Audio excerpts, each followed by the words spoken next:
سلامونه ستړي مشئ وخت مو په خیر پام وکړئ د ایران ټي وي یوټیوب چینل څخه د نن ورځې تازه او مهمو خبرونو ته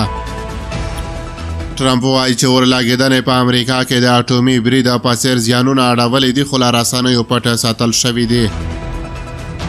د امریکا نوي ولسمشر ټرمپ د کالیفورنیا په لاس انجلس کې پراخې اورلګېدنې ته په لومړي غبرګون کې د دغه اورلګېدنې زیانونه له اټومي بریدونو سره پرتله کړي دي نوموړي ویلي دي چې ما هم دا اوس ډېر پټ ډېر ساتل شوي عکسونه لیدلي دي وضعیت د هغه په پرتله ډېره بد دی چې په ټلویزیونونو کې ښودل کیږي په دې ساحونو باور کول ګران دي ټرمپ په دې اړه زیاتوي زه باور لرم هغه زیان چې د اورونو رامنځته کړی له هغه زیان څخه ډېره دی چې اټومي برید یې د سیمو ته رسولی شي ما هیڅ کله داسې نه دي لیدلي کیلومتره کورونه په بشپړه توګه سوځېدلي دي هیڅ شی نه دی پریښی ډېر جسدونه به وموندل شي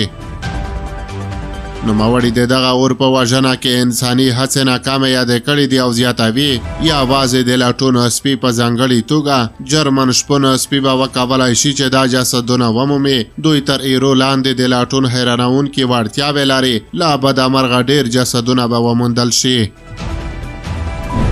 په یو بل خبر کې اورئ چې د اسلامي امارت اړوند المرصاد رسنۍ وایي پاکستان تل د هند او افغانستان ترمنځ اړیکو ته د شک په سترګه کتلې او هڅه یې کړې چې په افغانستان کې د هند هر ډول رول محدود کړي د المرصاد لخوا په خپره شوې لیکنه کې راغلي پاکستان پالیسیو نه یوازې دغه هېواد ته ډیپلوماتیک زیانونه اړولي بلکې د افغانستان سره د پاکستان اړیکې هم پیچلې کړي دي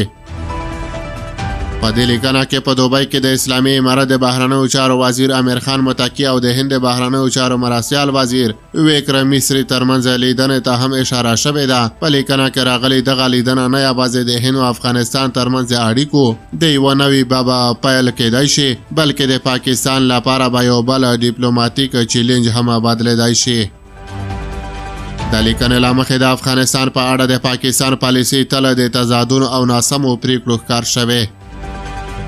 په دغه لیکنه کې همدغه راز هند او پاکستان سره پرتله شوي او لیکل شوي چې هندوستان تل په افغانستان کې د پرمختیایي پروژو او د افغانانو سره د اړیکو ساتلو هیله لرلې ده افغانانو ته تحصیلي بورسونه ورکړي سړکونه او روغتونونه یې رغولي او پاکستان بیا د اسلامي امارت سره په اړیکو ټینګولو کې ستونزې جوړې کړي خو هندوستان بیا د اسلامي امارت سره د خبرو اترو دروازې هم پرانیستې دي